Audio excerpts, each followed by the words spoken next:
ಬೆಳಗಾವಿ ಜಿಲ್ಲೆಯ ಅಥಣಿ ತಾಲೂಕಿನ ಜನವಾಡ ಗ್ರಾಮ ಕೃಷ್ಣಾ ನದಿಯ ದಡದಲ್ಲಿ ಇರುವ ಈಗಾಗಲೇ ಪ್ರವಾಹ ಬಂದು ಗ್ರಾಮದಲ್ಲಿ ಸಾಕಷ್ಟು ನಷ್ಟವಾಗಿದೆ. ಗ್ರಾಮದಲ್ಲಿರುವ 80% ಜನ ತಮ್ಮ ಮನೆಯಲ್ಲಿರುವ ಸಾಮಗ್ರಿಗಳನ್ನು ಹಾಗೂ ಜಾನುವಾರುಗಳನ್ನು ತೆಗೆದುಕೊಂಡು ಬೇರೆ ಊರಿಗೆ ಹೋಗುತ್ತಿದ್ದಾರೆ. ಈ ಪ್ರವಾಹ ಬರೋದು ಇದೇ ಮೊದಲ ಬಾರಿ ಏನಲ್ಲ. ಪ್ರತಿಯೊಂದು ವರ್ಷ ಕೃಷ್ಣಾ ನದಿ ಪ್ರವಾಹ ಬರುತ್ತದೆ. ಹಾಗಾಗಿ ರೈತರ ತೋಟದಲ್ಲಿ ಬೆಳೆದಿರುವಂತಹ ಬೆಳೆ ಕೂಡ ನಾಶವಾಗುತ್ತದೆ. ಜನವಾಡ ಗ್ರಾಮದ ಜನರು ತಮ್ಮ ಗೋಳನ್ನು ಅಥಣಿ ತಾಲೂಕಿನ ಜನಪ್ರಿಯ ಶಾಸಕರಾದ ಹಾಗೂ ಕರ್ನಾಟಕ ರಾಜ್ಯದ ಮಾಜಿ ಉಪಮುಖ್ಯಮಂತ್ರಿಗಳಾದ ಲಕ್ಷ್ಮಣ್ ಸವದಿ ಅವರ ಮುಂದೆ ಹೇಳಿದರು. ಈ ಮಾತಿಗೆ ಶಾಸಕರಾದ ಸವದಿ ಅವರು ಬರುವಂತಹ ದಿನಮಾನಗಳಲ್ಲಿ ಆದಷ್ಟು ಬೇಗನೆ ಗ್ರಾಮದ ಎಲ್ಲಾ ಜನರಿಗೆ ಆರ್ಸಿ ಪ್ಲಾಟ್ದಲ್ಲಿ ಹಕ್ಕುಪತ್ರ ಸಿಗುವಂತೆ ಮಾಡುತ್ತೇವೆ ಅಂತ ಹೇಳಿದರು.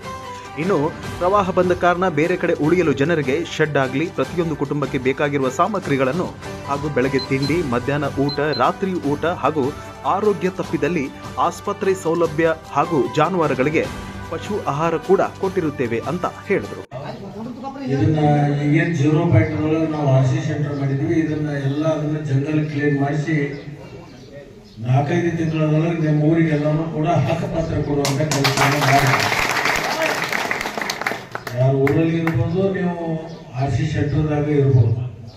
ಯಾಕಂದ್ರೆ ನಿಮಗೆ ಆರ್ಸಿ ಸೆಂಟರ್ ಸಮೀಪ ಇರೋದ್ರಿಂದ ನಿಮಗೆ. ಇನ್ನು ಇದೇ ಸಂದರ್ಭದಲ್ಲಿ ಹಿರಿಯರಾದ ಮಹಮ್ಮದ್ ಕಮಾಲ್ನವರ್, ಬಸಪ್ಪ ಜಾಮಗೌಡ್, ಸೌಕತ್ ಕಮಾಲ್ನವರ್, ಹನುಮಂತ್ ಗುಡಾಡ್, ಬಸವರಾಜ್ ಯಲ್ಲಶೆಟ್ಟಿ, ಮಾಂತೇಶ್ ಕಾಂಬ್ಳೆ ಹಾಗೂ ಗ್ರಾಮ ಪಂಚಾಯತ್ ಸದಸ್ಯರಾದ ಲಕ್ಷ್ಮಣ್ ಹಳ್ಳೂರ್, ಚಿದಾನಂದ್ ಜಾಮಗೌಡ್, ಆನಂದ್ ಬಡ್ಡೂರ್, ಮುತ್ತಪ್ಪ ಚೌಲ್ಗಿ, ಶಿವಾನಂದ್ ಕಾಂಬ್ಳೆ ಹಾಗೂ ಗ್ರಾಮದ ಯುವಕರು, ಗುರು ಹಿರಿಯರು ಭಾಗವಹಿಸಿದರು.